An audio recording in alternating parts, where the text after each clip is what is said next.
मंदिर में, देवालय में बेटी के यहाँ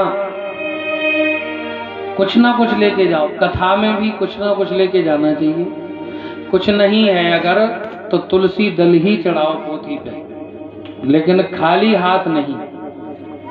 हमारे महाराज जी कहते थे सुमन लेके जाओ। सुमन की अर्थ है तो सुंदर मन, अच्छा मन। मन में अगर चिंता लेकर के बैठोगे कि अरे अभी तो भैंसे भी हमें देखना है, तो फिर कथा ठीक से नहीं सुन पाओगे। थोड़ी बहुत सुनोगे और झाड़ के यहीं चले जाओगे। लो व्यास जी आपकी कथा आप ही को समर्पित। कथा में तो सारी व्यथाएं भूल करके बैठो। इसलिए रिक्त पाणिम न गच्छेत। देवताओं ने सोचा कि चलो भाई हम भी कथा सुनने चलें, लेकिन क्या लेकर के चलें? तो बोले चलो अमृत बहुत हमारे यहाँ कीमती है, जो समुद्र से निकला हुआ है। अमृत लेकर के देवता स्वर्ग से नीचे उतरे। प्रेम से बोलो राधे राधे। राधे राधे। थोड़ा जोर से बोलो राधे राधे। राधे राधे। ऊपर से नीचे आए देवता,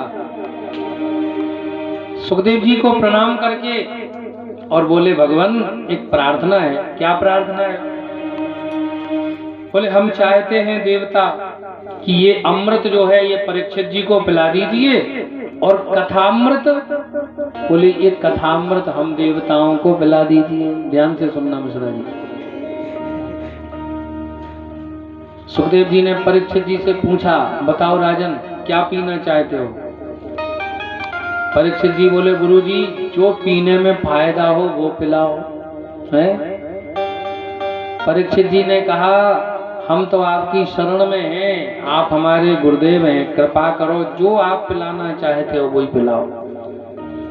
सुखदेव जी कहते हैं हे राजन, ये जो अमृत है ना देवता लेकर के आए, इस अमृत को जो पीता है वो अमर हो जाता है, दीर्घ जीवी हो जाता है, उसकी बड़ी लंबी उम्र हो जाती है। ये तो अमृत पीने से फायदा है। और कथामृत पीने से, बोले कथामृत जो पीते हैं वो दिव्य जीवी हो जाते हैं। अब निर्णय करना है आपको कि दिव्य जीवी होना है कि दीर्घ जीवी। स्वर्ग का अमृत पी करके स्वर्ग लोक तक पहुंचोगे, लेकिन कथामृत पियोगे तो यद्गत्वा न निवर्तन्ते तद्धाम परमं मम। भगवान के उस धाम में पहुंच जाओगे जहां से कभी लौटना नहीं होगा। सब अमृत सब अमृत बातन को बाता, अमृत है संतन के पासा। अमृत दरिया कथा अनंत, जागो पी पी अमर भय संत। संत दरिया साहब कहते हैं अमृत दरिया कथा अनंत, जागो पी पी अमर भय संत। परीक्षित जी बोले गुरुदेव हमें तो अमृत ही पीना है, कथामृत ही पीना है। ये अमृत पी करके क्या करेंगे? तब सुखदेव भगवान ने देवताओं से कहा कि अरे देवताओं, तुम श्रोता बन के नहीं आए, सौदागर बन के आए। भागो यहाँ से। देवता बेचारे अपना कलश लिए अमृत का लौट के चले गए। ब्रह्मा जी से बोले हे ब्रह्मा जी बड़ी गजब की बात हो गई। क्यों? बोले हम देवताओं को कथा भी नहीं सुनाई। क्या कहा सुखदेव जी ने? बोले उन्होंने डांट के भगा दिया। बोले कहां तो कांच का टुकड़ा और कहां मणि, इनकी बराबरी हो सकती है? वसुधा को कथा लोके व काचा को मणिर महान, ब्रह्म रातो विचार एवं तदा देवांजहासा। देवताओं का उपहास किया। ब्रह्मा जी ने सत्यलोक से तराजू मंगवा करके तोला। एक पल्ले पर समग्र धर्म ग्रंथों को विराजमान किया और एक पल्ले पर श्रीमद् भागवत जी को विराजमान किया। सत्यलोके तुलाम बद्ध्वा तौलयत्स धनान्यजः लघूनिन्यानि जातानि गौरवेण इदं महत्। भागवत जी की समता समग्र धर्म ग्रंथ भी नहीं कर पाए, भागवत जी को यह गौरव प्राप्त हुआ। बोलो भागवत भगवान की जय। सूत जी से ऋषियों ने कहा कि भगवान की भागवत जी की इतनी मंगल कथा है, कितने दिन में इसको सुनना चाहिए?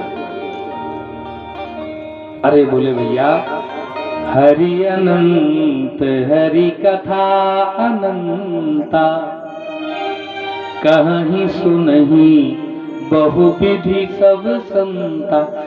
कथा का कोई अंत नहीं है।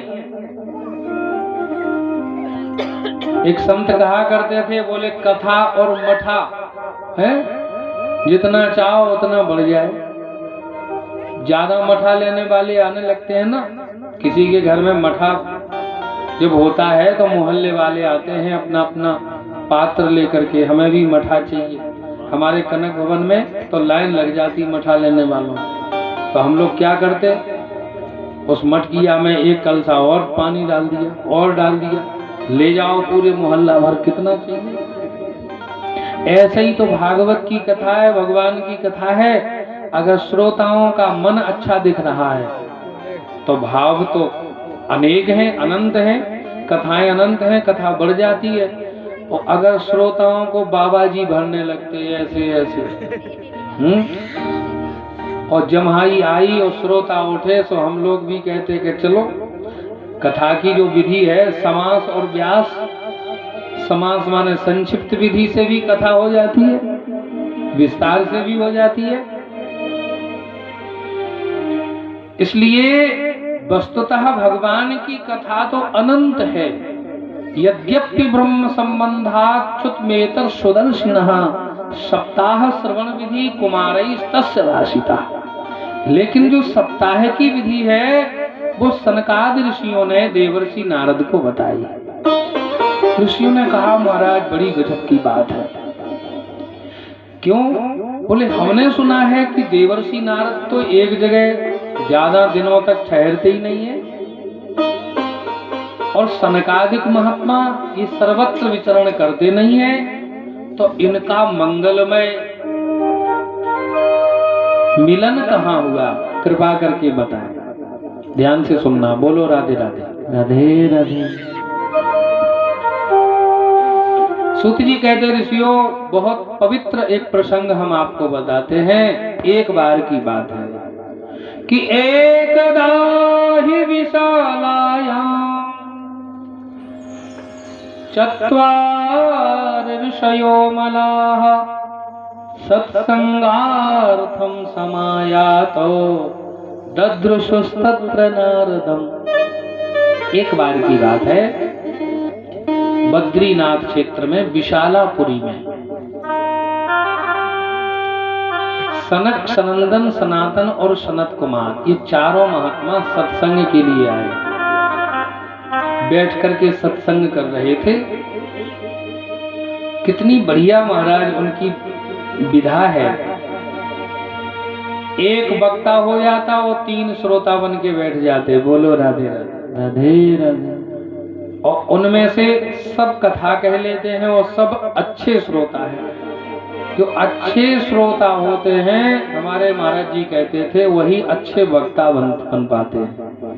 इसलिए अच्छे वक्ता बनने के लिए अच्छा श्रोता होना बहुत जरूरी है। तो सत्संग कर रहे थे और बद्रीनाथ में उन चारों महात्माओं ने मिश्रा जी नारद जी को देखा। अच्छा, कथा में एक शर्त होती है मिश्रा जी। सूत जी ने सबसे पहले ऋषियों से कहा कि कथा तो सुनाएंगे हम, लेकिन एक शर्त है। क्या? बोले सावधानतया सुनो, सावधानी से कथा सुनो, क्योंकि सावधानी हटी और दुर्घटना घटी। अगर आपका मन इधर उधर भटक रहा है तो निद्रा महारानी जरूर आएंगी। और निद्रा महारानी आ गई तो हो गई कथा। कथा में जम्हाई आनी ही नहीं चाहिए। अगर जम्हाई आ गई तो अभी आप कथा ध्यान से नहीं सुन रहे। वैसे तो आना नहीं चाहिए, और अगर मान लो आया, कोई बुलाता थोड़ी है। जम्हाई का नाम लो बार बार, जम्हाई जम्हाई जम्हाई जम्हाई, तो आ ही जाएगा। और जम्हाई आ जाए तो क्या करें? बोले चुटकी बजाओ, राम राम करो, सावधान हो जाओ। राम राम कहे जम्हाई। इसलिए कथा में आलस्य नहीं, जम्हाई नहीं, सावधानी से कथा सुननी चाहिए। दृष्टि भागवत जी पर। फिर देखो कथा का आनंद। प्रेम से बोलो राधे राधे राधे राधे। सनकादिक ऋषियों ने नारद जी को देखा, और जैसे ही नारद जी को देखा तो बुलाया पास में। अरे भैया नारद। नारद जी भी दौड़ करके गए, प्रणाम किया है। नारद जी के बड़े भाई हैं, ब्रह्मा जी के पुत्र हैं ये, सनक सनंदन सनातन और सनत कुमार। सृष्टि के आदि में सबसे पहले ब्रह्मा जी ने इन्हीं को प्रकट किया था। मिश्रा जी, बड़ी विशेषताएं हैं इनमें। भागवत जी में लिखा है, पंचहायन संयुक्ताः पूर्वेषाम् अपि पूर्वजाः सदा वैकुंठ निलया हरि कीर्तन तत्पराः। पंचहायन संयुक्ता, इस सदा 5 वर्ष के ही बच्चे जैसे दिखते हैं। और उम्र कितनी है? बोले भैया सृष्टि में सबसे पहले इन्हीं को प्रकट किया ब्रह्मा जी ने। लेकिन 5 वर्ष के ही रहते हैं, उससे ज्यादा उनका शरीर दिखता ही नहीं है। हरि कीर्तन तत्पराः, निरंतर हरि कीर्तन में जो तत्पर रहते हैं, उत्साह से निरंतर भगवान नाम जप करते रहते हैं। सदा वैकुंठ निलयः हरि कीर्तन तत्पराः, पूर्वजों के पूर्वज हैं। और कौन सा मंत्र का जप करते हैं जिससे ये इनके ऊपर बुढ़ापे का असर नहीं होता? हरि शरणमेवं ही नित्यं येषां मुखे वचः अतः काल समादिष्टा जरायुष्मान न बाधते। एक मंत्र है भैया जिसका निरंतर जप करते हैं। कौन सा? हरि शरणम हरि शरणम हरि शरणम हरि शरणम। इस मंत्र का निरंतर जप करने से इनके ऊपर काल का प्रभाव नहीं होता। हम लोग कितना प्रयास करते हैं कि बूढ़े ना दिखें, हैं? काले काले बाल सफेद हो जाते हैं तो फिर रंग लेते हैं, कहते अभी तो हम जवान हैं। कितने च्यवनप्राश खाते हैं, हैं? अभी तो हम जवान हैं। जरा मन बुढ़ापा आता है तो बुढ़ापा ना आवे, बूढ़े ना दिखें, इसके लिए हम लोग पूरा प्रयास करते हैं। कि बुढ़ापा क्या है? श्रवण समीप भये सत केसा मनहु जरठपन अस उपदेशा। मृत्यु ये नोटिस भेजती है, सावधान हो जाओ और भजन में लग जाओ। सबसे पहले तो मृत्यु ने नोटिस भेजा, संकेत किया कि हमारे बाल ये काले काले धीरे धीरे करके सफेद हो गए। बोलो राधे राधे राधे राधे। पहली घंटी बजा दी, अब सावधान हो जाओ, भजन में लग जाओ। लेकिन नहीं लगे, सांप बालों को रंग लिया। दूसरी घंटी बजी, अब दिखाई नहीं देता है तो उसकी व्यवस्था भी कर ली, चश्मा बनवा लिया, बढ़िया आंखों में लेंस लगवा लिया। तीसरी घंटी बजी, अब कानों से सुनाई नहीं देता है। मानो मृत्यु ने कहा कि दुनियादारी को देखना बंद करो, जगत को देखना और सुनना बंद करो, अब भजन में हमें लग जाना चाहिए। क्योंकि जीवन की प्रत्येक अवस्था को शास्त्रों ने व्यवस्थित करके बताया कब क्या करना चाहिए। प्रथमे नार्जिता विद्या, बोले प्रथम अवस्था में विद्या अध्ययन करो, 25 साल तक पढ़ो लिखो, खूब पढ़ाई करो। और जैसे ही 25 के आगे गिनती शुरू हुई, बोले द्वितीय नार्जितम धनम, द्वितीय अवस्था में धन कमाओ। और जैसे ही 50 पार कर लिया तो फिर शास्त्र कहते तृतीय नार्जितम पुण्यम, अब बोले पुण्य कमाओ भैया।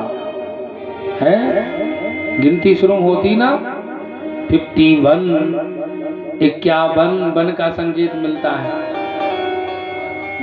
बोले कभी कभी वृंदावन जाओ, राधे राधे गाओ।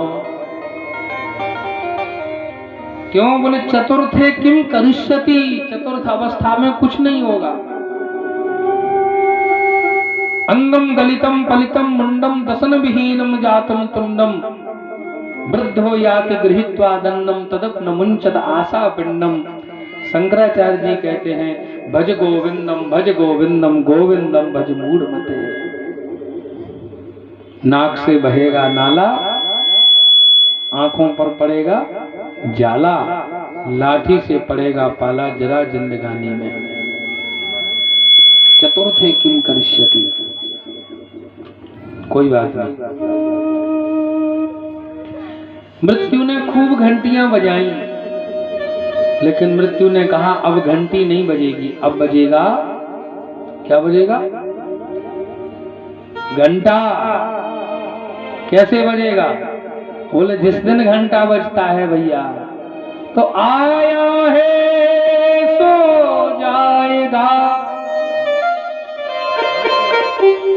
राजा रंक फकीर, एक सिंहासन चढ़ चला, एक बंधा जंजीर। इसलिए शास्त्र कहते भैया, देखो ये बात तो शास्त्रों ने बताई है कि कब क्या करना चाहिए, लेकिन एक बात और बताई है। क्या? अजरा अमर व्रत प्राज्ञो विद्या अर्थम च चिंतयेत्, गृहीत इव केसेषु मृत्यु ना धर्माचरेत्। हम अजर हैं, अमर हैं, यह विचार करके धर्म का, विद्या का और अर्थ का, माने धन का संचय करना चाहिए। हम अजर हैं, अमर हैं, यह मान करके विद्या का और अर्थ का संचय करना चाहिए।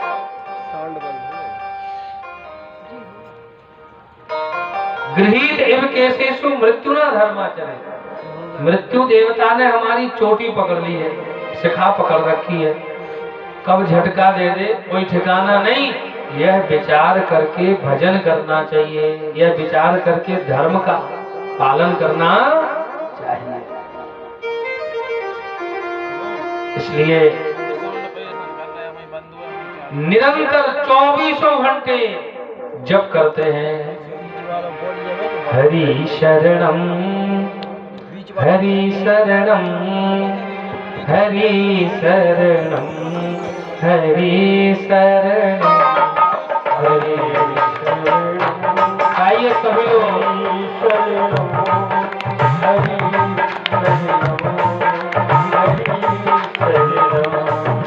हरि शरणम हरि शरणम हरि शरणम हरि शरणम हरि शरणम हरि शरणम हरि शरणम हरि शरणम हरि शरणम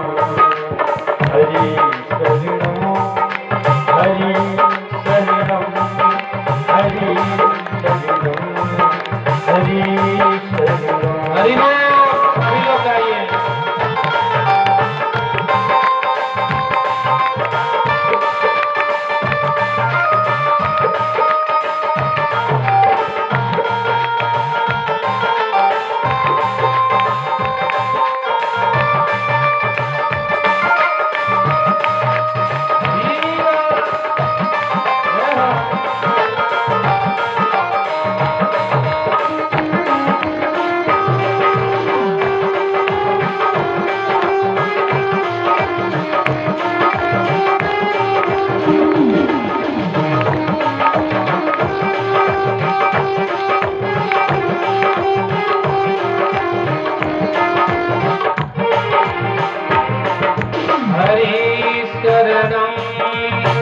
हरि शरणम हरि शरणम हरि शरणम हरि शरणम हरि शरणम हरि शरणम हरि शरणम हरि भजले हरि भजले हरि भजने का मौका है हरि भजले हरि भजले हरि भजने का मौका है अभी भजले अभी भजले अभी भजने का मौका है अभी भजले अभी भजले अभी भजने का मौका है अभी भजले अभी भजले अभी भजने का मौका है हरि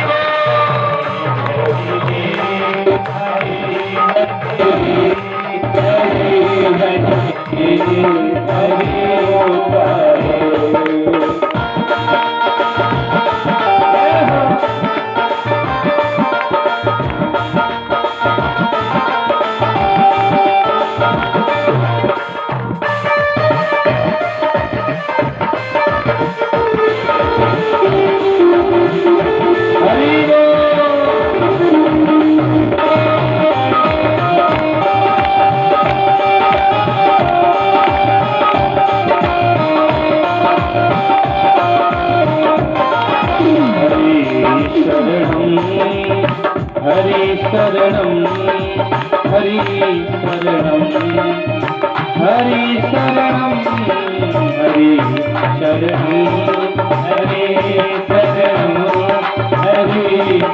शरणम हरि शरणम हरि भजले हरि भजले हरि भजने का मौका है हरि भजले हरि भजले हरि भजने का मौका है हरि भजले हरि भजले हरि भजने का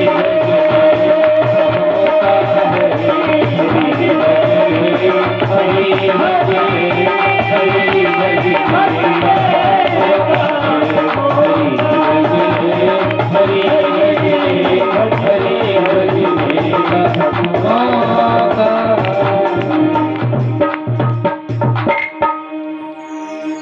कुछ लोग तो गा रहे थे अभी भगले अभी भगले अभी भगने का मौका है व्यास जी पता नहीं कब तक बिठाएंगे बोलो राधे राधे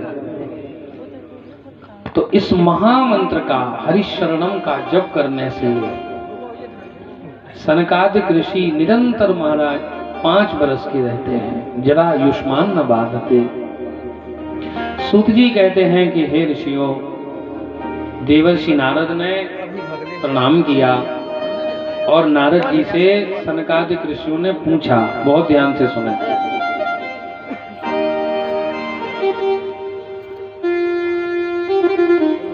कहो नारद जी कि कथम ब्रह्मन्दीन मुखः कुतश्चिन्तातुरो भवान् त्वरितं गम्यते कुत्र कुतश्चागमनं तव। अरे नारद जी आप जैसे संत के चेहरे पर ये चिंता क्या बात है क्या चिंता है आपको संत होकर के अगर चिंता करे तो ये शोभा नहीं देता चिंता करता है संसारी आदमी संत काय की चिंता करेगा हम लोगों को चिंता करनी पड़ती है घर गृहस्थी की परिवार की बच्चों की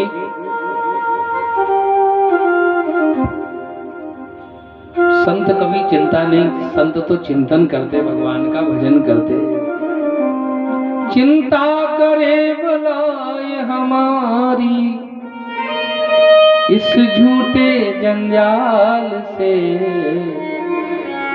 बलिहारी बलिहारी बोलो, बलिहारी गोपाल की। जिस मालिक ने जन्म दिया है अन्न वस्त्र भी देवेगा, सिर ढकने को छत भी देगा, खबर हमारी लेवेगा। करना क्या है? भजन करो निर्भय होकर के, भजन करो निर्भय होकर के, छोड़ो रोटी दाल की, बलिहारी बलिहारी बोलो, बलिहारी गोपाल। क्या चिंता है आपको? कहां से आ रहे हो, कहां जा रहे हो? नारद जी कहते भैया क्या बताऊं, मैं अपनी व्यथा आपको सुनाऊं तो आप कहेंगे कि आप ठीक चिंता कर रहे हो। क्योंकि भैया संत जब चिंता करता है तो अपनी नहीं, उसको समाज की चिंता, राष्ट्र की चिंता होती है। और केवल अपना पेट भरने के लिए जो सोचे वो कैसा संत? संत तो सबकी चिंता करते हैं। मुझे भी संसार की चिंता हो गई। क्यों? बोले अहम तो पृथ्वीं यातो ज्ञात्वा सर्वोत्तमामिति, पुष्करम च प्रयागम च काशीं गोदावरीं तथा। इस पृथ्वी को उत्तम समझ करके हम तो घूमने के लिए आए थे भैया। अच्छा तो फिर हुआ क्या है? बोले हम सर्वत्र गए, सभी तीर्थों में गए, लेकिन मेरे मन को कभी कहीं शांति नहीं मिली। हरिक्षेत्र, कुरुक्षेत्र, श्रीरंगम, सेतुबंधन, रामेश्वरम, सब जगह गया, लेकिन मेरे मन को संतोष नहीं हुआ, मुझे कहीं भी शांति नहीं मिली। क्यों? अरे भैया क्या बताऊं, इस धरती पर जब से कलयुग की मित्रता अधर्म से हुई है ना, कलिना धर्म मित्रेणो धरेयम बाधिता धुना, वो सब जगह महाराज उसने अपने पांव पसार रखे हैं। कहां तक कहें, कलयुग के आने से, अधर्म के साथ उसकी मैत्री होने से सत्य चला गया। सत्यम नास्ति, सबसे पहले कलयुग आया तो उसने सत्य को नष्ट कर दिया, सत्य चला गया।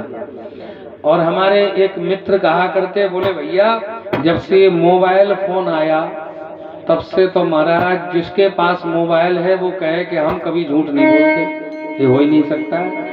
मोबाइल रखते हो तो झूठ जरूर बोलोगे कभी ना कभी। धर्म के 4 चरण हैं, ध्यान से सुनना। सत्यम, शौचम, दया, दानम। कलयुग आते ही सबसे पहले धर्म के 3 पैरों को, 3 चरणों को तोड़ता है, नष्ट करता है। सत्य रूपी पैर धर्म का तोड़ दिया कलयुग ने। पवित्रता भी चली गई और दया भी चली गई। ये 3 पैर तोड़ दिए। धर्म इस कलयुग में 1 पैर पर खड़ा है, इसलिए विकलांग है भैया धर्म। अगर हाथ पकड़ के नहीं उठाओगे, थोड़ा थोड़ा सहारा नहीं दोगे तो धर्म तो बैठ गया है।